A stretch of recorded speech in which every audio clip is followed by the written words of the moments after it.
अज्ञानतिमिरान्धस्य ज्ञानाञ्जनशलाकया चक्षुरुन्मिलितं येन तस्मै श्रीगुरवे नमः। नमो विष्णुपादाय कृष्णपृष्ठाय भूतले श्रीमते भक्तिवेदान्त स्वामी इति नामिने।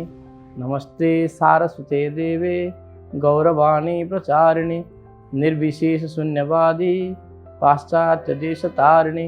जय श्री कृष्ण चैतन्य प्रभु नित्यानंद श्री अद्वैत गदाधर श्रीवासादि गौरभक्तवृंद।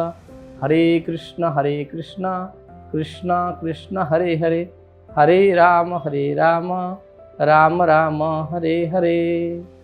हरे कृष्ण।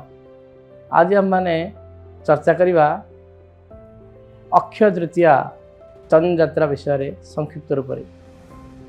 आसंता मे 3 तारिख मंगलवार 2022 मसीह अक्षय तृतीया चंद्र यात्रा पालन कर आंतर्जातीय कृष्ण भवन संघर प्रत्येक केन्द्र में यही उत्सवटी महाआडंबर पालित होता है। तत्संगे संगे समग्र भारत में सनातन धर्म अवलंबनकारी व्यक्तिगण भिन्न भिन्न विष्णु मंदिर रे बहुत आडंबर पालन करती। विशेष रूप ओडिशा रे प्रसिद्ध रेमुणा गोपीनाथ मंदिर रे महाआडंबर रे अक्षय तृतीया आरंभ करी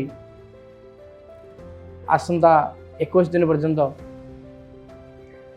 श्री गोपीनाथ जी दिव्य शरीर में चंदन लेप होता है। तत्संगे संगे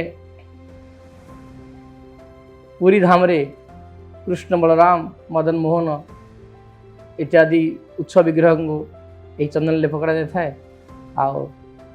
चंद्र यात्रा संगे जहाँ चाप यात्रा भी कह जाए। यही चंद्र यात्रार पछरे किंवदंती कौन, कहीं पालन कर कहीं विशेष रूप से आंतर्जातीय कृष्ण भवन संघर भक्तगण एत उत्साह सहित पालन करती। यार महत्व कौन? चैतन्य चरितामृत कविराज गोस्वामी वर्णना कर माधवेन्द्र पुरी जे कि श्री चैतन्य महाप्रभुଙ୍କର गुरुଙ୍କର गुरु परम गुरु भाव आविर्भाव होते से दिने वृंदावन रे गोपाल को सेवा करने समय गोपाल आदेश अनुक्रमे बा स्वप्नादेश अनुक्रमे माधवेन्द्र पुरी निजर प्रगाढ़ प्रेम को प्रकाश करने मलय चंदन सन्धान आसते पुरी। पथरे से रेमुणा रे किछ समय बसते थे। गोपीनाथ दर्शन कलापर से पुणी गोपीनाथ क्षीरी प्राप्त करी प्रसाद सेवन करी बहुत सुंदर भाव भाव भयर कीर्तन करी से पुरी धाम पहुँचते। तत्पश्चात पुरी मलय चंदन स्वीकार करी से पुणी वृंदावन जावाई उद्विग्न थे। पथर पुणी रेमुणा रे किछ समय स्थगित रही रखी यात्रा को गोपीनाथ दर्शन कले। आज राति माधवेन्द्र पुरी गोपाल स्वप्न ले, हे माधवेन्द्र पुरी यही अपन जो चंदन ग्रहण कर से चंदन को प्राप्त कर सारे। यही चंदन को कर्पूर सह मोर दिव्य अंगरे आप लेपन करेंगे। किंतु आप जाने रखु जे गोपीनाथ आ मो भीतर कौन पार्थक्य ना। गोपीनाथ अंग मो अंग एक। आप चंदन गोपीनाथ अंग लेपन करूँ, मुझे चंदन लेपन प्राप्त करी संपूर्ण भाव में शीतल अनुभव करी। तत्पश्चात गोपाल आज्ञा शिरोधार्य करी माधवेन्द्र पुरी समस्त चंदन को प्रदान करते गोपीनाथ पूजारी को। से दिन ठारू आज पर्यंत ये प्रथा चली आमुणा।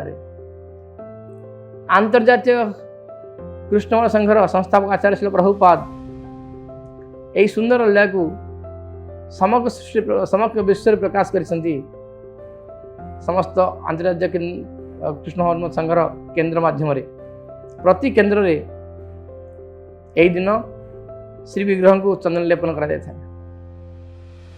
यार पछरे एक आध्यात्मिक किंवदंती अच्छी जहाँ को आप कहे जे प्रत्येक व्यक्ति जानवा आवश्यक भगवान जड़े व्यक्ति अटंती, निराकार नुहंती। आज आप अनुभव करुचे ग्रीष्मर प्रकांड ग्रीष्मता बा उष्णता समय समय असह्य होची। प्रत्येक व्यक्ति विशेषकर प्रत्येक मनुष्य ग्रीष्मर प्रकोप को सहन करी शीतलतार अनुसंधान करती। ठीक सेपरी भगवान कृष्ण गोपीनाथ मदन मोहन यही शीतलता को प्राप्त करने भक्तगण बहुत आनंदित अवस्था बहुत उत्कंठित अवस्था चंदन सेवा करती। भगवान का दिव्य शरीर चंदन लेपन होता है जहाँफल भगवान को आनंदित अनुभव हुए, शीतलता अनुभव हुए। या पछरे यार किमंत हूँ भगवान जड़े व्यक्ति निराकार हूँ। तेणु आसतु आम समस्ते यही चंदन यात्रा अक्षय तृतीया को बहुत उत्साहित पालन करवा। भगवान श्री गोपीनाथ मदन मोहन प्रार्थना करवा जे आमे किपरि यही सूक्ष्म सूक्ष्म सेवा माध्यम आमर हृदय थिबा सुप्त प्रेम को जागृत करवा।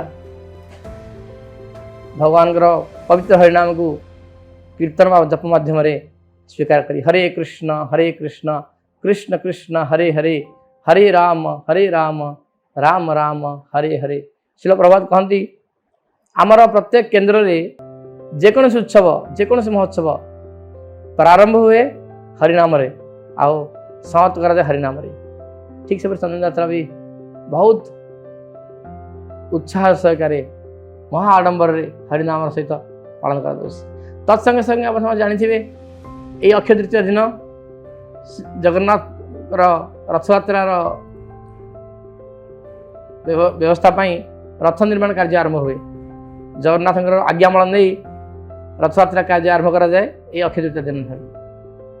प्रतिदिन श्री जगन्नाथ मंदिर मदन मोहन कृष्ण बलराम इत्यादि उत्सव विग्रह को हांदल बसई नरेंद्र सरोवर नहीं जाती। सेठी नरेंद्र सरोवर चाप यात्रा हुए। यह बहुत भावमय यात्रा, भक्तिभावपूर्ण यात्रा।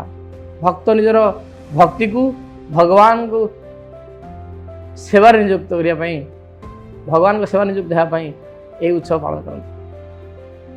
हरे कृष्ण।